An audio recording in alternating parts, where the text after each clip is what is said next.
Bienvenue dans le podcast de l'initié de la bourse, la rubrique boursière du magazine Trends Tendance. Tous les mercredis, Pierre-Henri Thomas, journaliste chez Trends Tendance, vous propose un aperçu de l'actualité des marchés financiers. Ce podcast est réalisé avec le soutien de Keytrade Bank, leader incontesté du trading en ligne en Belgique. Bonjour à toutes et à tous et bienvenue dans le podcast de l'initié de la bourse. Sur le plan économique, une des décisions majeures de l'Union européenne est le Green Deal. Il s'agit de faire de l'Europe le premier continent neutre en émissions carbone d'ici 2050. Le Green Deal doit soutenir les énergies renouvelables, la rénovation des bâtiments, les villes à zéro émission, stimuler l'économie, améliorer la santé publique et la qualité de vie, financer des programmes de protection de l'environnement et j'en passe. Pour atteindre ces objectifs, des investissements importants sont nécessaires. Le Green Deal européen devrait avoir en effet une taille de 1000 milliards d'euros et le plan de relance de 750 milliards a lui aussi une forte composante verte, notamment pour développer l'utilisation de l'hydrogène et des énergies renouvelables. Mais nous allons nous attarder ici plus spécialement à la vague de rénovation qui doit déferler sur l'Europe et à son impact sur les stratégies d'investissement pour tout un chacun. La Commission européenne a constaté que les bâtiments représentent 40% de la consommation d'énergie et sont responsables de 36% des émissions de gaz à effet de serre. Au rythme actuel de la rénovation, 1% de rénovation du bâti par an environ en Europe, il sera difficile, voire impossible, d'atteindre les objectifs ambitieux en matière de climat. Je vous le rappelle, il s'agit de faire dans 30 ans de l'Europe un continent qui n'émet plus de carbone. Du coup, pour atteindre ce but, l'Union européenne souhaite que le rythme actuel des rénovations des bâtiments publics et privés soit au moins doublé. Alors la Commission européenne a pris sa calculette.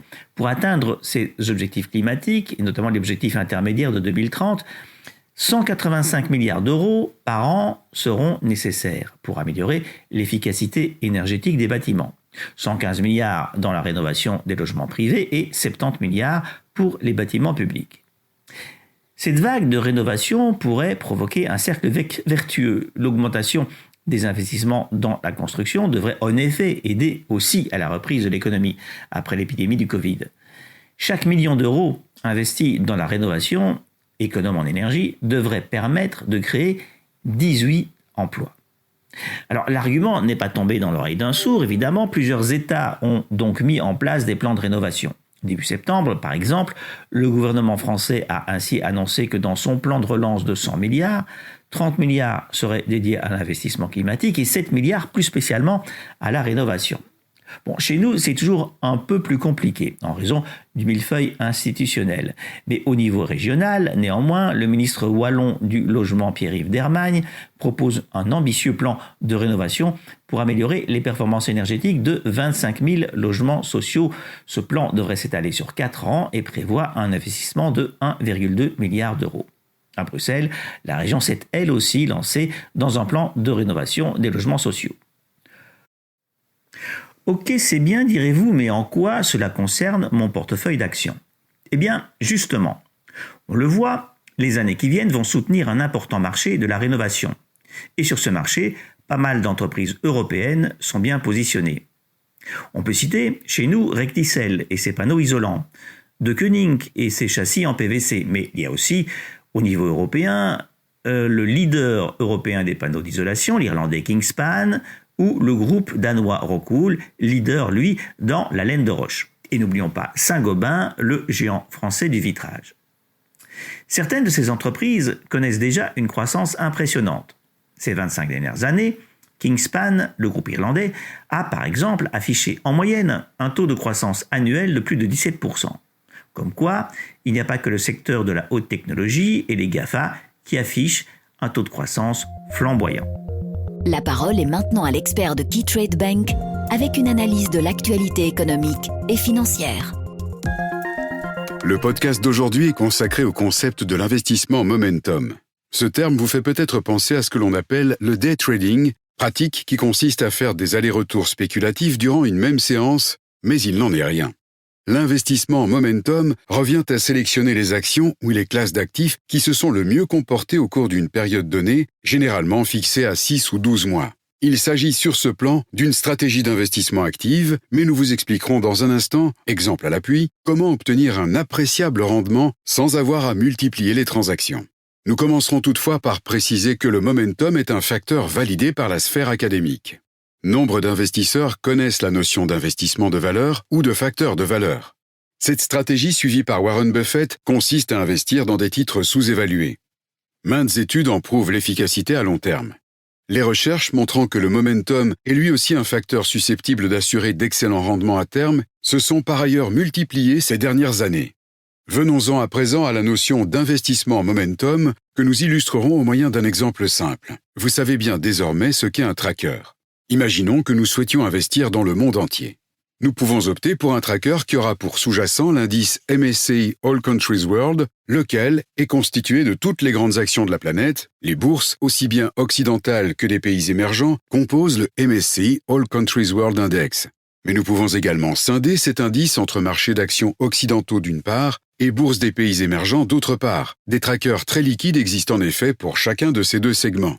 Et c'est là que nous pouvons appliquer le principe du momentum qui revient à calculer à la fin de chaque mois lequel, entre le tracker qui réplique l'évolution des bourses occidentales et celui qui suit les pays émergents, s'est le mieux comporté à la lumière de leurs rendements respectifs au cours des 12 derniers mois. C'est alors le tracker le plus performant que nous retiendrons et dans lequel nous investirons.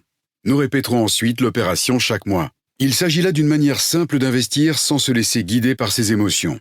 C'est aussi une stratégie particulièrement lucrative.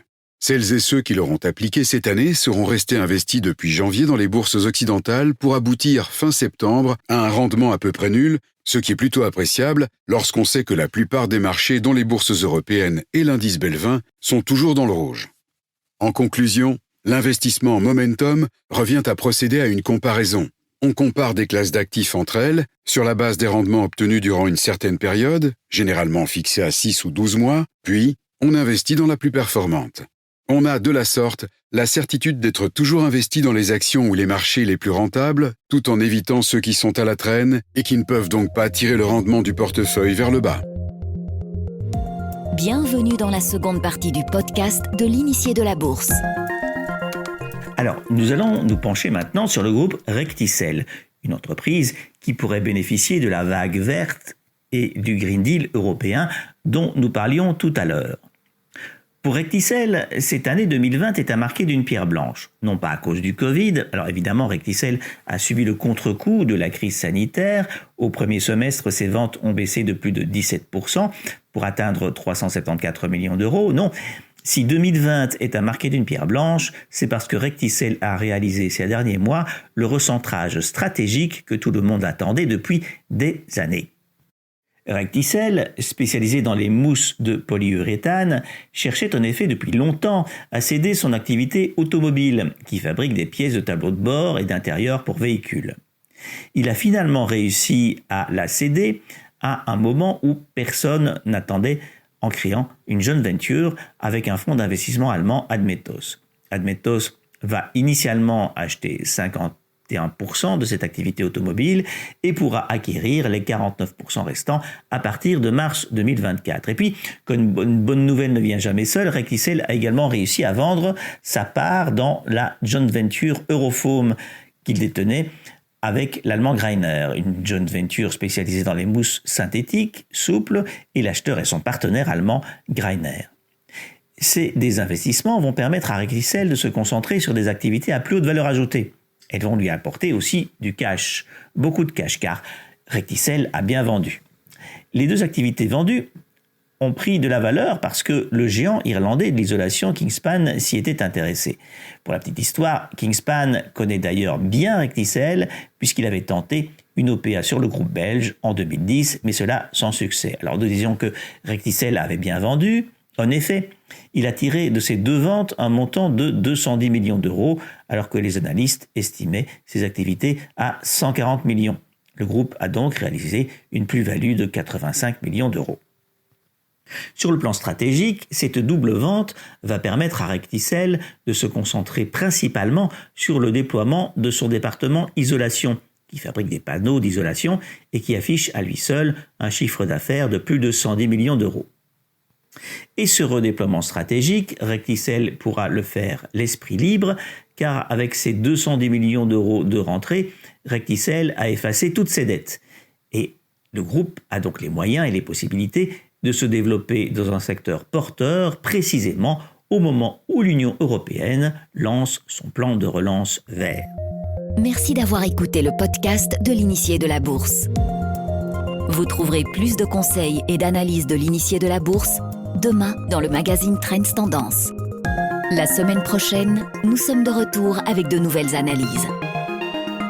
Ce podcast est réalisé avec le soutien de KeyTrade Bank, leader incontesté du trading en ligne en Belgique.